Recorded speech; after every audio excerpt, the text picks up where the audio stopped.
You're talking about the Constitution, our Bill of Rights, or the country's Bill of Rights compared to the police Bill of Rights. Is I was reading your a portion of your book with Cornel West. Saw his name, had to read it because I think he's an amazing wordsmith. But he was talking about. I assume this is what the police say, and it is fix the black problem. Where he's saying we gotta look at the flaws in the American system, right? Not just, it seems like and he was comparing what the liberals and the conservatives. The liberals want to, how do we fit black people into this society, and then the conservatives are like, you have to earn your right for us to put you in this American society. And he's like, it's always put on us, and then we need to look at what's wrong with American society, why we're treated the same. Right. No, yeah, it's always backwards, right? The American system has never worked for everyone. So not quit trying to, but you can't fit people into that system. The system has to be changed so people can redefine what that system should look like, right? And that's what revolution is about. And people talk about revolution, or people mention the word revolution, people get all upset and stuff because they're thinking about bloody violence and things of that nature. Be quite honest, revolutions do have violence in it. But this country has the capacity, could have the capacity, to change without violence. And African Americans have been trying to, and people of color have been trying to frame that for white America, for capitalist America. And they're the ones who've been resistant. That's why we got Donald Trump, because we had a black president, and all of a sudden everybody freaked out. These white folks freaked out. Our country's turning over to all these black people and people of color. We can't have that. So then they run out of fascists. So hopefully the pendulum will swing back after we get this criminal out of office. I'm glad. Go ahead, Jay. Yeah, you go ahead. Well, I was just going to say, I'm glad you mentioned that, because we have a pretty big election coming up pretty soon, and it's a big one indeed. And so there's some pretty high stakes here. And weighing the options, I don't know. What are you thinking, Dr. Oden? Well, I think he's going to get his ass kicked. I think that if you look at all the polls right now, he's behind on every indicators. He doesn't have a program, doesn't have any ideas. He's killing people with his policies around COVID-19. The only way he can try and win is to suppress the vote, which these right-wing Republicans are trying to do all over the country. But because people know about that experience from 2016, I think that we have a lot of people who are aware of that and who are working hard on that. Stacey Abrams, Eric Holder, the Democratic Party, Biden's campaign. A lot of different elements are putting a lot of energy into making sure people have the right to vote. And once people have the right to vote, Trump's going to lose. He was going to lose very badly, because I've seen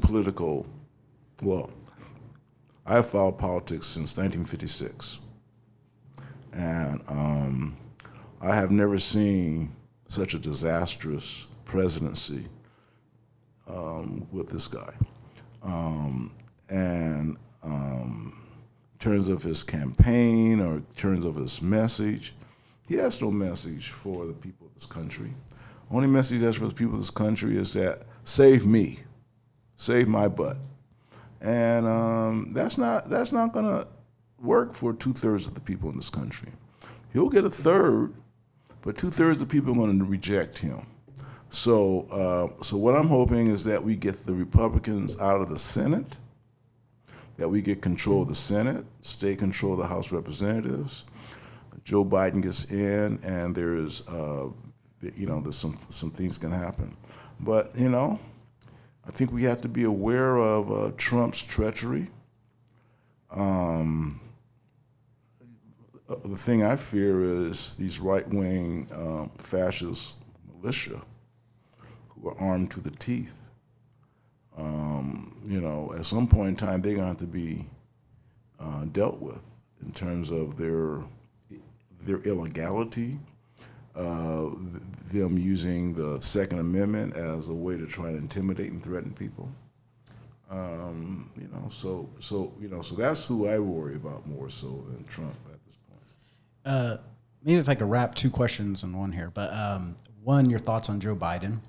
Two, do you believe the Liberal Party is the party for the black vote, or do you believe it's the lesser evil at this point? Well, number one, Joe Biden is the best that we can is the best we can get right now. He was able to win the Democratic nomination over 20-something people. It was just a matter of who was the right person at the right time. So I think that even though I am not, in agreement with some of his ideas in some ways, but I think that, it's not the lesser of two evils, because when you have something that's so evil as the Republican Party and so evil as Donald Trump, there's no lesser. It's just one there's bad and then there's better. And so we're going with the better. And what I am confident is that Joe Biden has good people behind him. It's not just Joe Biden. Joe Biden has now, he has the Obama people and other folks who want to put this country back in the right track and want to make it an inclusive society.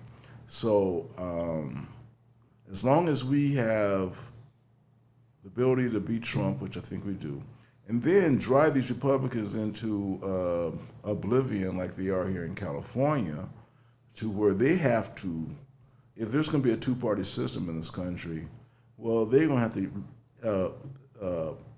reframe what they're going to do. But I think after this election, the Republican Party is going to break up in two. There'll be the Trump Party, then there'll be the Republican Party. Now, how they battle that out in terms of who ends up with the name is another story, but they're going to break up. There's no doubt about it. And you don't think the left will break up as well? No. Oh, interesting. We had opportunities to do that, but I think Trump has united everybody. Okay. Interesting. Out of those 20 candidates, Democratic candidates, was there someone you were favoring? I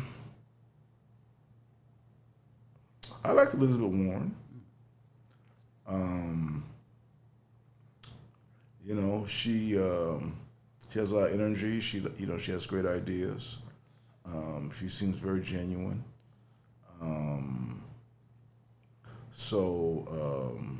I liked her better than I liked Bernie. The only reason why I liked her than I liked Bernie was because I didn't think Bernie could get the nomination. I don't think he could have won. I don't think he could have beat Trump. That's all I care about.